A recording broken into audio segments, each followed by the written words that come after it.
사순절 기간입니다. 사순절을 지나며 주님의 고난과 희생을 넘어 부활의 기쁨을 대망하는 자들로서 특별히 하나님의 위대한 부르심에 응답해야 하는, 또 응답하고 있는 저와 여러분들이 가져야 할 가장 기본적인 신앙의 자세가 무엇인가 살펴보고자 합니다.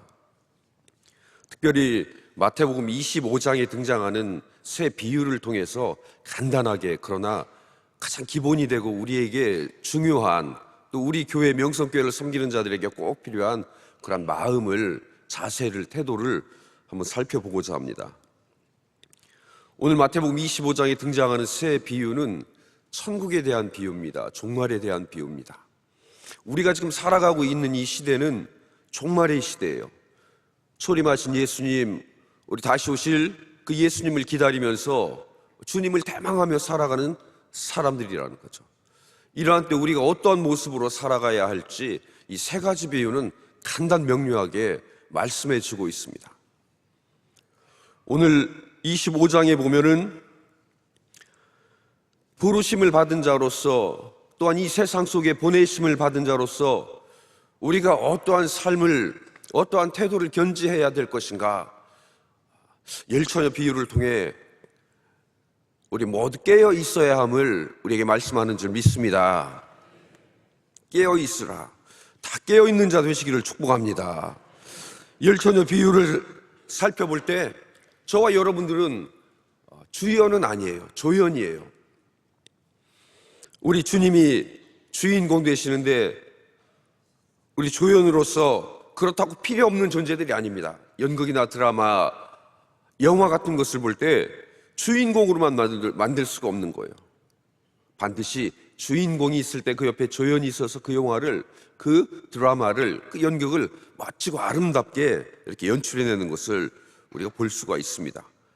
꼭 필요하고 있어야 하고 주인공과 함께 그 자리를 빛내주는 조연과 같이 돕는 자들이 오늘 저와 여러분들인 줄 믿습니다.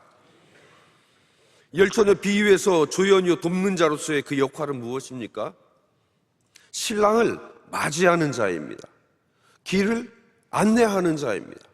그리고 잔치에 함께하는 자들이라는 것입니다. 그래서 오늘 성경 우리가 읽은 본문에서는 무엇이라고 말합니까? 그러므로 깨어 있으라. 우리 다 같이 한 목소리로 한번 따라해 볼까요? 깨어 있으라.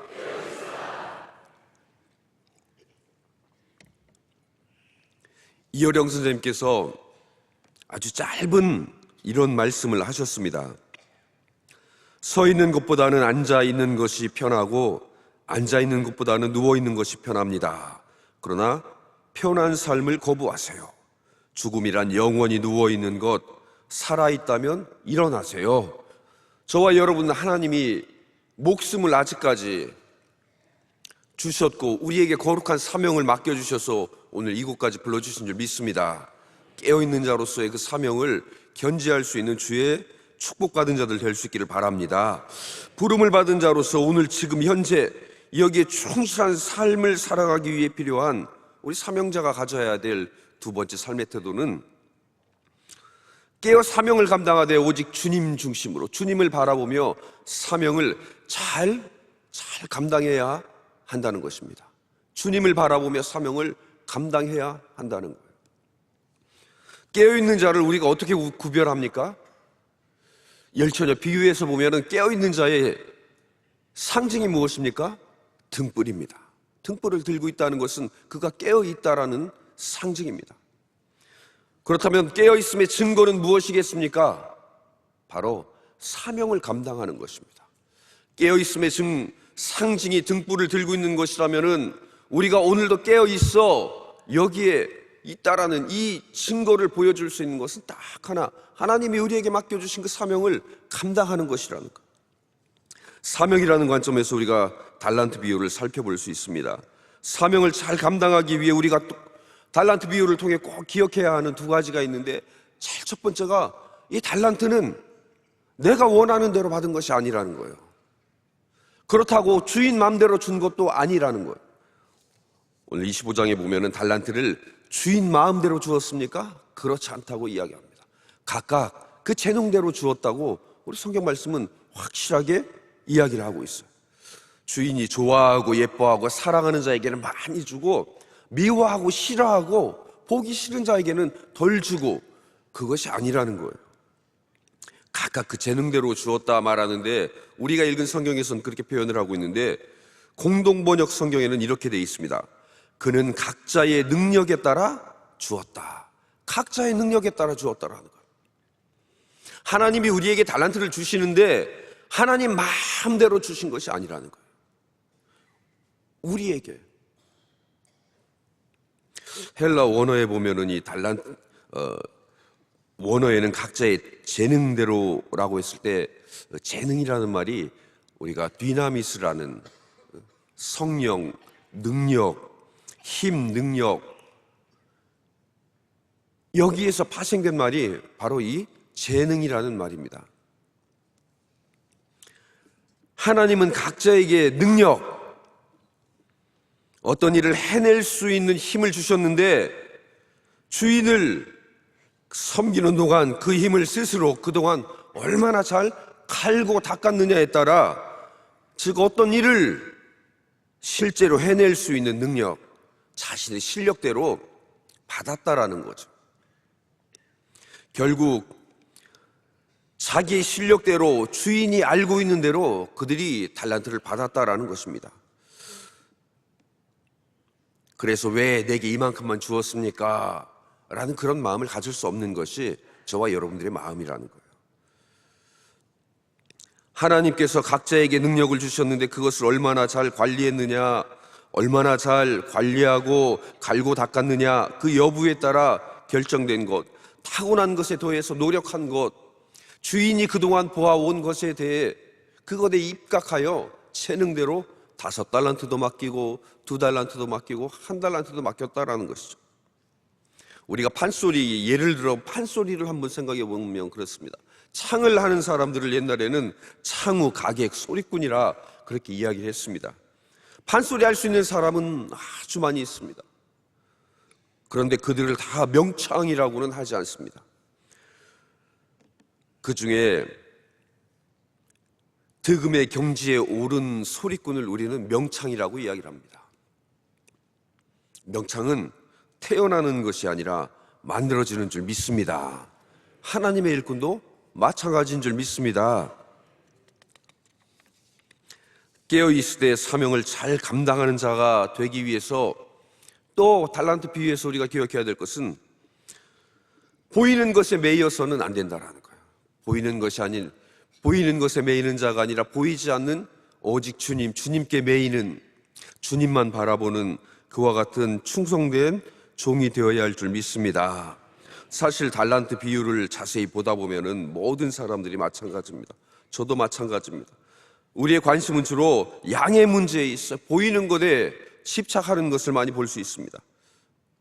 1달란트 받은 사람들이, 1달란트 받은 사람이 보인 행동은 결국 어떤 행동입니까? 그 마음은 불러주심에 대한 감사도 없었습니다. 맡겨주심에 대한 감사도 없습니다. 쓰임받음에 대한 감사도 없었습니다. 본인의 능력, 실력대로 받은 것임에도 불구하고 오로지 적게 받은 것, 보이는 것에 그만 걸리고 만 것입니다. 적게 준 주인에 대해서 불평, 부당한 마음만 그의 마음에 가득 찼었던 것입니다. 그런데 5달란트 받은 자와 2달란트 받은 자의 모습을 보면은 그렇지 않은 것을 우리가 말씀 안에서 발견을 할 수가 있어요.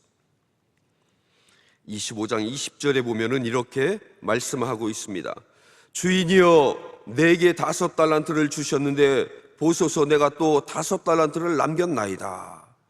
25장 22절에서 2달란트 받은 자는 주인에게 이렇게 고백합니다.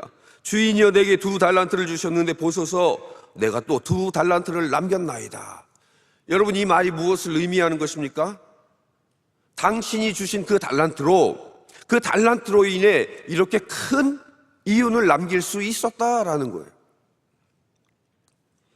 주인이 맡겨주셨던 그것, 그만큼, 주인이 맡겨주셨던 것이 얼마이든 간에 그것을 통하여 이러한 큰 2달란트, 많은 5달란트를 더 남길 수 있었다는 감사의 고백이었던 것입니다. 5달란트 받고 2달란트 받은 종들은 마지막 순간까지 자신의 공로를 내세우지 않습니다. 끝까지 마지막 순간까지 전적으로 모든 공로를 주인에게 돌렸던 것을 우리는 볼 수가 있습니다. 보는 것이 달랐고 생각하는 것이 달랐기에 말하는 것도 다를 수밖에 없었습니다. 부르심을 받은 자가 사명을 잘 감당하기 위해서 내 생각이 아니라 주인의 생각, 내 마음이 아니라 주인의 마음, 내가 하고 싶은 말이 아니라 주인이 원하고 바라는, 듣고 싶어하는 그러한 말을 해야 하는데, 우리는 이것을 무엇이라고 말합니까? 주인의식. 비록 종이지만은, 누군가의 밑에서 부림을 받는 자이지만은 주인의 마음으로, 주인의 의식으로 내 일처럼, 내가 사장인 것처럼, 내가 주인, 집주인인 것처럼, 사업장의 주인인 것처럼 일할 때 그 사업장에 하나님이 큰 은혜, 그 마음에 하나님이 큰 복을 더하여 주시는 줄 믿습니다. 세상이 괴로운 이유가 무엇일까요? 요즘 우리 정치, 경제, 사회, 문화 전반적으로 흘러있는 모든 상황을 볼 때 세상이 괴로운 이유, 자신한테는 한없이 관대한 거예요. 나한테, 나를 바라보는 눈은 한없이 관대한데 남한테는 끝없이 엄격한 것이에요. 이 관대함과 이 엄격함, 이 사이만큼 괴로운 거예요.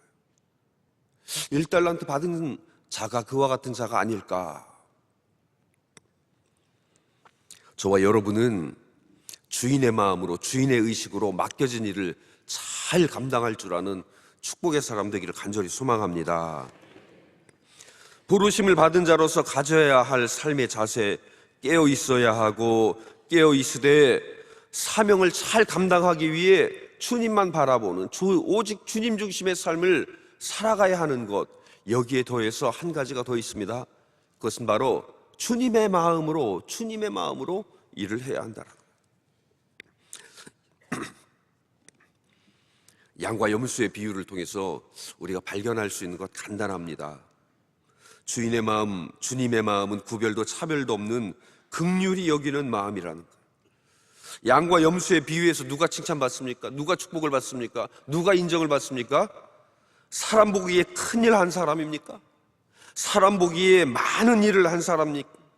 오랫동안 일한 사람입니까? 그들이 한 일은, 칭찬받은 자들이 한 일은 남들이 보지 못하는 일들, 아니 남들은 보고 싶어 하지 않는 일들, 남들이 하지 않는 일들이었습니다. 남들이 하고 싶어 하지 않는 일들이었습니다. 남들은 피하고 싶은 일들, 어떻게 보면 하찮은 일들이었습니다. 열심히 해도 표시조차 나지 않는 그러한 일들이었습니다. 내가 줄일 때, 내가 목마를 때, 내가 나그네 되었을 때, 내가 헐벗었을 때, 내가 병들었을 때, 내가 옥에 갇혔을 때 찾아보았다, 주었다, 나누었다. 그들이 한 일을 보면은 큰 일도, 그렇게 귀해 보이는 일도, 폼나는 일도, 남들이 알아줄 만한 일도 아니었습니다. 아주 작아 보이는 그러한 일들이었습니다. 사실 마음만 먹으면 누구나, 어린 아이들조차 할 수 있는 그런 일들 아니었을까요? 마음만 먹으면, 하나님이 주신 그 마음, 주님의 마음으로만 우리가 산다면 못할 일이 없는 줄 믿습니다. 이웃을 내 몸과 같이 사랑하는 그 마음, 불쌍히 여기는 마음, 긍휼히 여기는 마음, 그때 주님이 역사하는 줄 믿습니다. 남들이 알아주는 일이 아니었기에 그 일을 하나님께서 알아주신 일인 것입니다. 수고한다, 그들로부터 조금의 보상도, 감사의 말 한마디, 격려의 말 한마디도 받을 수 있는 일도 아니었습니다. 그래도 그들은 했다는 거예요. 그래서 아버지 하나님께서 칭찬해 주시고 축복해 주신 줄 믿습니다. 사람들은 다 피했어요. 멀리 했어요. 멀리 할 일들이었지만은 우리 하나님 아버지께서는 함께 해주셨고 감당할 만한 능력을 더하여 주신 줄 믿습니다. 우리가 25장을 전반적으로 살펴보며 부르심 받은 자로서, 또 보내심을 받은 자로서 소명과 사명이 있습니다. 소명은 부르심을 받았다 말한다면은, 사명은 보내심을 받은 자들이에요. 보내심을 받은 자는 깨어 있어야 할 것이고, 주님만 바라보며 사명을 감당해야 할 것이고, 그 사명을 감당하는 삶의 현장, 한 명 한 명 하나하나 일 사건 속에서 주님의 마음으로, 주인의 마음으로, 마치 내 일처럼, 내 몸처럼 감당할 때 우리 하나님은 반드시 복에 복을 더하여 주시는 것을 믿습니다. 담임 목사님께서 위대한 부르심이라는 말씀으로 주신 것이 무엇입니까? 작은 일, 적은 일, 그것까지 볼 줄 아는 그 영적인 안목을 저와 여러분들에게 오늘 이 한 날 주시길 간절히 소망합니다. 어떤 자가 되어야 할까요? 살펴보았습니다. 간단한 겁니다. 우리가 잘하는 겁니다. 늘 하는 겁니다. 듣는 이야기입니다.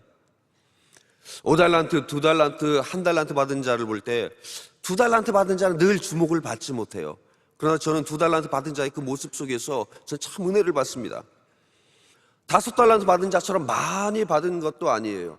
어떻게 보면 1달란트 받은 자처럼 마음이 꼬일 수도 있어요. 서운할 수도 있어요.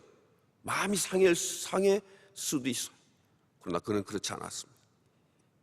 1달란트 받은 자처럼 그는 꼬인 마음이 아니었습니다. 결산할 때까지도, 처음에 5달란트 아니 2달란트를 받았을 때도 오직 주님만 바라보았다면은 나중에 결산할 때 5달란트 받은 자에게 그 1달란트를 빼앗아서 그 5달란트 받은 자에게 더해서 줄 때, 그때조차도 그는 그 어떤 마음의 아쉬움과 서운함과 답답함, 서글픔 표시하는, 오직 주님만 바라보며 내게 맡겨주신 사명, 자기에게 주신 그 능력에 따라 실력대로 하나님을 섬긴 자가 2달란트 받은 자, 저와 여러분 치우치지도 않고 흔들리지도 않고 처음도 마찬가지고 마지막도 마찬가지고 변함없는 주님의 일꾼들, 많이 받아서 기뻐서 충성하는 것이 아니라, 적게 받았다고 불평하며 일을 하지 않는 것이 아니라, 하나님이 우리를 무엇이든 불러주셨다는 것, 이곳에 현장으로 불러주신 것, 온라인으로 불러주신 것, 무엇이든지 감사하며 헌신할 때 그 뒤에는 우리 하나님이 반드시 함께해 주시는 것을 믿습니다. 그래도 사람인지라 많이 시험 듭니다. 우리 사람의 눈은 어떻게 바뀌지가 않는 것 같아요. 목사인 저도 마찬가지. 하다 보면 서운할 때가 있어, 시험 들 때가 있어, 치우칠 때가 있어, 내가 바라지 않는 그런 일들이 일어날 때가 있어요. 그런데 저는 오늘 이 마태복음 25장에 등장하는 열처녀 비유에 딱 한 글자 때문에 큰 위로를 받습니다. 25장 5절을 우리 다 같이 한 목소리로 한번 봉독하겠습니다. 25장 5절입니다. 신랑이 더디 오므로 다 졸며 잘세. 신랑이 더디 온 거예요. 등을 준비하고 여분의 기름을 준비한 5명의 슬기로운 처녀나 그렇지 못한 처녀나 다 졸며 잤다라는 거예요. 열심히 수고한 자나 그렇지 못한 자나 시험에 들어. 왜? 주님이 언제 올지 모르기 때문에. 나를 불러서 이곳에 세워주시긴 했는데 언제 어떤 일이 일어날지, 내게 언제 주님이 나타날지 알지 못하기 때문에 넘어지는 거예요. 부딪히는 거예요. 걸려 넘어지는 거예요. 내가 걸림돌이 되는 거예요. 근데 딱 한 글자, 다 어느 하나 예외 없이 다 졸며 잤다고 이야기합니다. 그날과 그때를 모르는 것으로 인해 모든 자들이 졸며 자고 시험에 빠질 수 있지만은, 저는 한편으로 반대로 거꾸로 생각을 합니다. 그날과 그때를 우리가 알지 못하기 때문에 어쩌면 지금 내가 시험 들었지만은, 지금 내가 상처받았지만은, 지금 내가 서운한 마음이 조금 있지만은, 그럼에도 불구하고 내게 아직 남은 이 시간, 주님이 아직 오시지 않은 이 시간 때문에 우리가 할 수 있는 그 기회가 주어졌다라는 것. 하나님이 오늘도 우리에게 이 한날을 거룩한 축복의 기회로 만들어 주신 줄 믿습니다. 우리가 많이 받았던 적게 받았던 부르심을 받은 것에는 우리가 확실합니다. 많이 받은 것 적게 받은 것에 구애되지 않고 오늘도 주님이 오시는 그 순간까지 마치 5달란트 받은 자의 그 마음으로, 양의 마음으로, 주님의 마음으로, 예수 그리스도의 그 십자가를 지신 그 고난의 마음, 고통의 마음, 부활을 대망하며 맡겨진 일을 묵묵히 감당한 그 주님의 모습으로 이 하루를 살아갈 때 저와 여러분 반드시 하나님이 복의 복을 더하여 주실 줄 믿습니다. 우리 명성교회가 걸어온 길이 그와 같은 길 아니겠습니까? 남들이 하지 않는 일을 찾아서 한 교회가 우리 명성교회. 남들이 손가락질해도 우리가 개의치 않고 모이는데, 예배하는데, 말씀을 사모하는데, 부르짖는데, 우리 교회만이 아니라 온 열방을 품는 기도를 할 때 우리 주님이 함께해 주신 줄 믿습니다. 돕는 자들을 붙여주시는 거예요. 우리가 생각하지 못한, 우리가 전혀 예상하지도 못했던 하나님의 은혜, 더하여 주시는 은혜, 덧입혀 주시는 은혜, 덤으로 주시는 은혜, 그 은혜의 날, 이것이 저와 여러분들에게 오늘 시간으로, 기회로, 축복으로 역사할 줄 믿습니다.